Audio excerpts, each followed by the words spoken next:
Why 2008 was a great year for TV, film and games. TV. First of all, TV shows were starting great with the final series of The Wire, which I thought was a realistic ending in the greatest sense. Up next is the season finale to my personal favourite show, The Shield, where all characters from the strike team have their backs pressed against the wall, trying to outdo one another and even using their past to one-up another.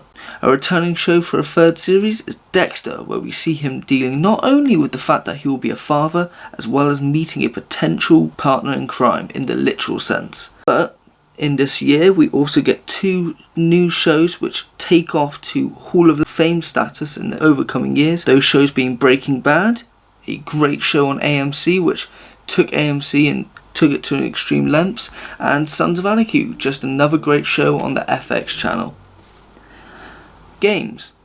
Next we have games. We see GTA returning and showing that Rockstar Games can evolve into new consoles and showing that they can evolve into the new style of graphics and storytelling. We also have Fallout 3, which took Bethesda to a whole new level and bringing a somewhat old style of gaming into the limelight. Next we have Left 4 Dead, a great zombie game which shows Valve can do more than just Half-Life. Another game that pushed its franchise a further step is Gears of War 2, which showed that the franchise can have heart, as well as gut-wrenching violence and somewhat crude humour. And last but definitely not least is Metal Gear Solid 4, a game which showed and concluded the story of not only Metal Gear, but of Solid Snake. Films.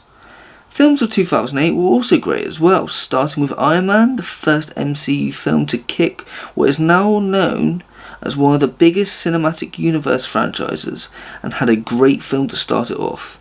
Next, Marvel's dark characters, we have The Punisher Warzone, a fantastic depiction of my personal favourite Marvel character, and never holds back on the gritty and shocking violence the Punisher dishes out onto the criminals he goes after. On the DC side of things, The Dark Knight proved that the Batman can be a great Oscar-worthy character, and the Joker is one evil but masterful villain that won that Oscar, with the great portrayal by the late Heath Ledger. On the comedy side of things, we get to see Step Brothers, where Will Ferrell does it again and brings more laughs into this particular film than his last film.